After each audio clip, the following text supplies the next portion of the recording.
Hello viewers, welcome to Shobha's Math Corner. Today, let us discuss about set theory. Okay, what is meant by set theory? What is meant by set? A set is a collection of well-defined objects. Okay, for example, if I know these many elements are there, for example, the numbers which I am writing within 10, it is countable. So it is a set. Number of students in your class, that is a set. Okay, number of intelligent people. No, I can't find intelligent people.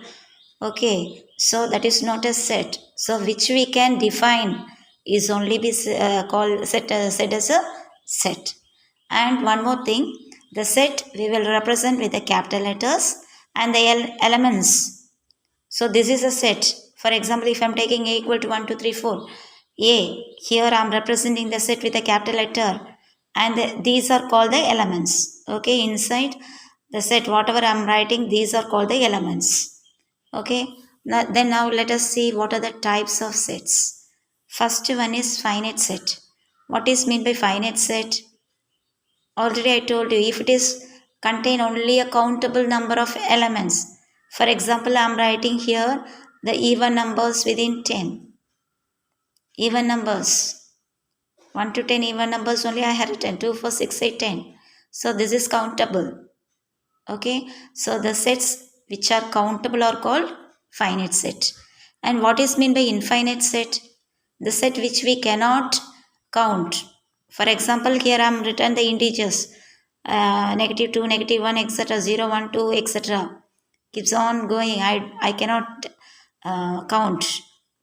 Okay, so this is called infinite set. So a set which is not finite or which we cannot count are called the infinite sets. Okay, now let us come to the third one, equal set. So what is mean by equal set? If I am taking two sets A and B, okay, two sets contains the same elements. For example, here also if in set A, I am writing 1, 2, 3, 4, 5 and set B, I am writing as 5, 4, 3, 2, 1.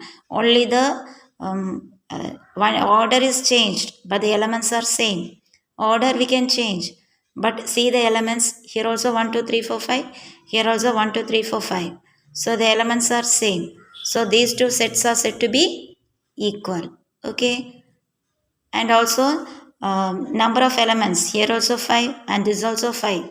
So this is called a cardinal number of elements in a set is called a cardinal number. So here also n of a we used to represent as n is cardinal number. So here also 5 and here also 5 and both have the same number of elements. So a and b are said to be equal. And what is mean by equivalent set? The two sets which has the same number of elements but not necessarily that it should be same. Okay, number of elements can be same but not the elements. For example, A set I have taken as 1, 2, 3, 4, 5 and B I have taken as X, Y, Z, P, Q. Here number of elements is 5. Here in B number of elements is 5. But whether the elements are same? No. Here number, here alphabets. Both are different. But the number of elements in the set is equal. So these two sets are said to be equivalent. If the number and number of elements are same, it is said to be equal. If only the number of elements is same, but the elements are different means no problem. We can say it is an equivalent set. Okay. Then what is mean by null set or empty set or void set? Null set or empty, from this word even we can know that it is a set which has no element at all. Okay, for example, I have given set of all integers whose square is negative. For example, if I am taking negative 2, what is the square of negative 2? If I am squaring, I will be getting only a positive number. So, when I square any integer, I will be getting only positive. Okay, so there is no chance of getting the negative number at all. So what is mean by empty set? The set of integers, that is a set which has no element, is called the empty set or null set, and it is denoted by pi. Okay, now let us see the other one. Now let us see what is meant by singleton set. From this word we can understand singleton.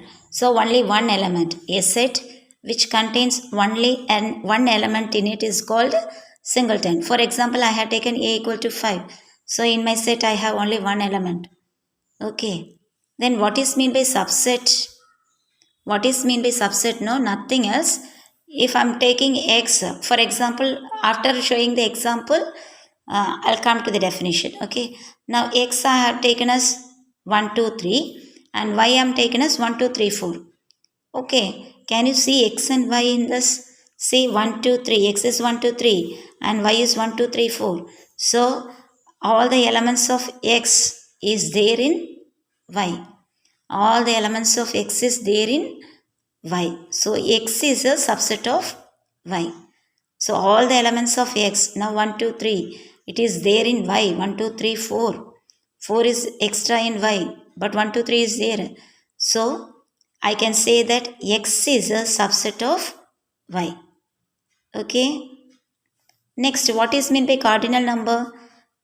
I told you that the number of elements is called a cardinal number. For example, set A I have taken. So the number of elements is called a cardinal number and it is denoted by n. Okay. So for example, if I am taking the set A equal to 3, 4, 6, 7. So how many elements are there? 4. So I am writing cardinal number n of A equal to 4. Okay. Next let us see what is the power of a set. What is the power of a set? For the given set A, power of set we used to represent by P of A. Okay, power of A. For example, if I am taking 2, 3, 5, in my set A, I have 2, 3, 5. So, how to find power? No, the formula is 2 to the power of m. Okay, so the formula for finding the power of the set is 2 to the power of m. Here, how many elements I have? 1, 2, 3. So, I am writing 2 to the power of 3. What is 2 to the power of 3? 2 into 2 into 2 only 2 to the power of 3. So 2 2s are 4, 4 2s are 8. So I'll be getting 8 as the power. Okay. Let us see how can we write in this. If P of A is equal to null set, it will be a compulsory set. So in my power set, what are the things I have? What are the 8 elements? One is null set. Then I'm writing 2. I'm writing 3. I'm writing 5. Then I'm writing 2 3, 2 5, 3 5. Next I'm taking 2 3 5 together. Understood? So first is null set. Null set always be a subset of every set. So null set, then 2, 3, 5. I am taken 2, 3, 5 separately. Next 2 elements together. So 2, 3, 2, 5. Next 3 elements together. 2, 3, 5. So totally I will be getting 8. So this is and my power is 8. So what is the number, cardinal number of this n of P of A is equal to 8. Okay. I hope you understood this very well. For the operations on sets and union complement and for other things, Venn diagram problems, please keep on watching my channel and please like, share and subscribe for more videos. Okay. Thank you viewers.